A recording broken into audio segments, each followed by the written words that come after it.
Berikut ini cara untuk mencegah stunting pada anak yang bisa Anda lakukan oleh orang tua demi kelangsungan hidup anak dalam jangka pendek dan dalam jangka panjang yang sehat. Itu baca semua nonton iya mudah tidak mana pak tidak yang sakit. Halo teman semua, kembali lagi bersama saya di channel Bondan Firda. Pada kali ini saya akan menjelaskan mengenai cara mencegah dan mengobati bayi stunting serta akibat bayi yang terkena stunting. Penjelasan mengenai stunting telah saya jelaskan pada video sebelumnya. Silakan lihat pada kolom deskripsi di bawah. Stunting secara garis besarnya adalah gangguan pertumbuhan anak yang jika tidak ditangani dengan baik tentu akan mempengaruhi pertumbuhannya hingga dewasa nanti. Bukan cuma dampak fisik saja yang mungkin timbul dari tubuh pendek pada anak, tetapi banyak yang lainnya. Semua penjelasannya telah saya jelaskan pada video saya yang berjudul Kenali Sejak Dini Ciri Bayi Stunting dan Penyebab Bayi yang Terkena Stunting. Stunting juga bisa meningkatkan risiko kematian janin saat melahirkan karena kesulitan persalinan yang dialami oleh ibu. Karena ibu dengan tinggi badan di bawah normal cenderung memiliki ukuran panggul yang kecil atau sempit. Hal inilah yang nantinya akan mempersempit jalan lahir bayi sehingga menyulitkannya untuk keluar dari rahim ibu. Atau dengan kata lain, ukuran kepala bayi terlalu besar sehingga tidak sepadan dengan ukuran panggul yang dimiliki ibu. Oleh karena ukurannya tidak sesuai inilah, ibu dengan tinggi badan pendek biasanya sulit untuk melakukan persalinan normal. Sebab jika dipaksakan, kondisi tersebut justru meningkatkan risiko kematian dan masalah kesehatan pada bayi, entah itu dalam jangka pendek maupun panjang. Rendahnya tinggi badan ibu yang telah terjadi sejak kecil juga mengakibatkan hal yang sama pada anak-anaknya kelak. Anak yang lahir dari ibu dengan tinggi badan di bawah rata-rata berisiko berat badan rendah serta tinggi badan yang rendah pula.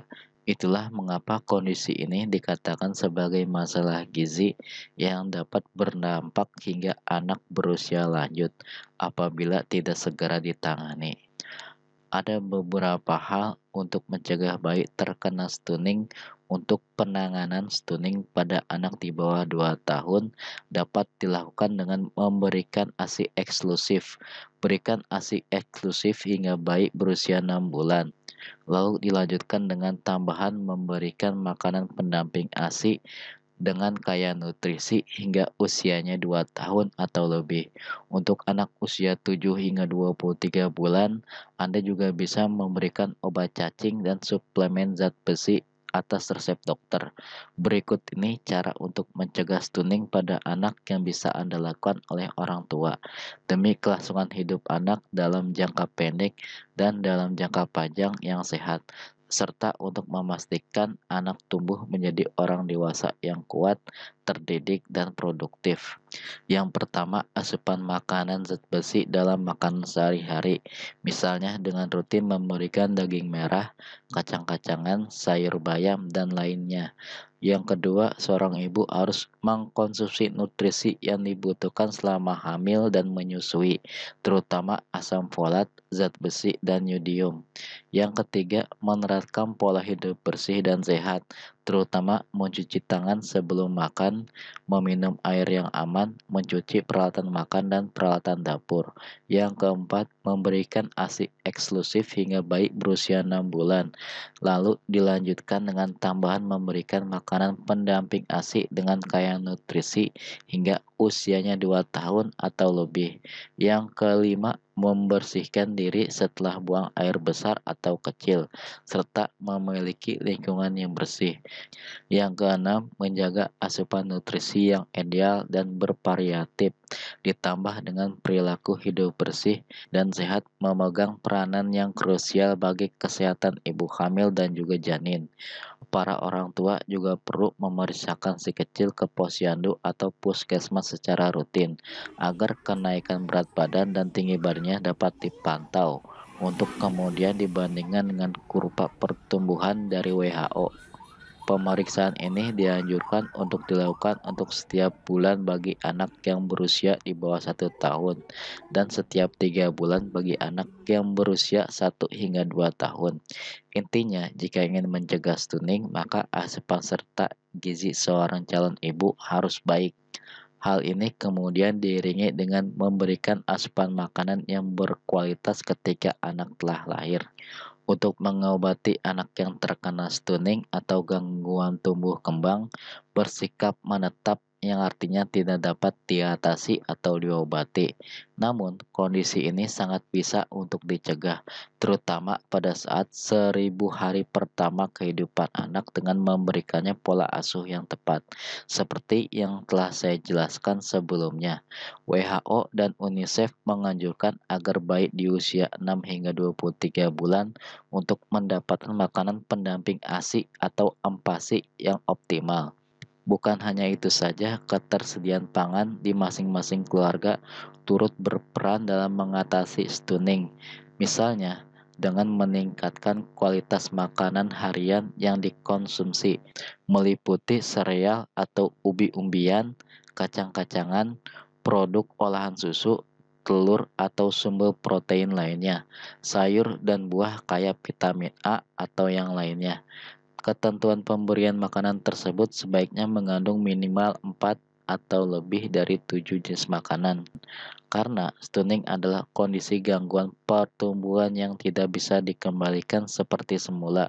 Sehingga ketika seorang anak sudah stunting sejak balita, maka pertumbuhannya akan terus lambat hingga ia dewasa. Saat puber, ia tidak dapat mencapai pertumbuhan maksimal akibat sudah terkena stunting di waktu kecil. Meskipun Anda telah memberikan makanan yang kaya akan gizi, tetap saja pertumbuhan tidak dapat maksimal seperti anak normal lainnya. Namun, tetap penting bagi Anda memberikan berbagai makanan yang bergizi tinggi agar mencegah kondisi si kecil semakin buruk dan gangguan pertumbuhan yang ia alami semakin parah. Oleh karena itu, sebenarnya hal ini dapat dicegah dengan cara memberikan nutrisi yang maksimal saat awal-awal kehidupannya, tepatnya selama 1.000 hari pertama kehidupan anak. Jika Anda mengetahui bahwa si kecil mengalami kondisi ini, sebaiknya segera konsultasikan pada dokter anak Anda agar cepat teratasi. Ada beberapa dampak akibat anak yang terkena stunting. Dampak jangka pendek stunting adalah terganggunya perkembangan otak, kecerdasan, gangguan pada pertumbuhan fisiknya, serta gangguan metabolisme. Sedangkan dampak jangka panjang stunting yang tidak ditangani dengan baik sedini mungkin akan menurunkan kemampuan kognitif otak, kekebalan tubuh lemah sehingga mudah sakit, dan resiko tinggi munculnya penyakit metabolik seperti kegemukan, penyakit jantung, dan penyakit pembuluh darah. Ada beberapa akibat pada anak yang terkena stunting. Yang pertama, kesulitan belajar. Yang kedua, kemampuan berpikir lemah. Yang ketiga, mudah lelah dan tak lincah dibandingkan dengan anak-anak seusianya. Yang keempat, memiliki risiko lebih tinggi untuk mengalami berbagai penyakit kronis seperti diabetes, penyakit jantung, kanker, dan lain-lainnya di usia dewasa. Yang kelima, memiliki resiko lebih tinggi untuk terserang penyakit infeksi di kemudian hari karena sistem kekebalan tubuh yang lemah. Yang keenam, memiliki resiko yang lebih besar untuk terserang penyakit, bahkan kematian dini. Yang ketujuh, ketika dewasa, seorang wanita stunting memiliki resiko lebih besar untuk mengalami masalah selama persalinan karena panggul mereka lebih kecil dan berisiko melahirkan bayi dengan berat badan lahir rendah.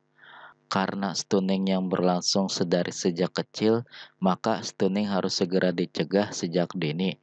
Anak dengan kondisi stunting juga akan terus mengalami sampai ia beranjak dewasa nantinya, karena anak dengan kondisi stunting di waktu kecil tidak dapat diobati. Itulah beberapa cara mencegah, mengobati, dan akibat dari anak yang terkena stunting. Semoga informasi ini bermanfaat untuk Anda semua. Jangan lupa untuk like, share, subscribe video ini untuk mendapatkan informasi video terbaru dari saya. Terima kasih.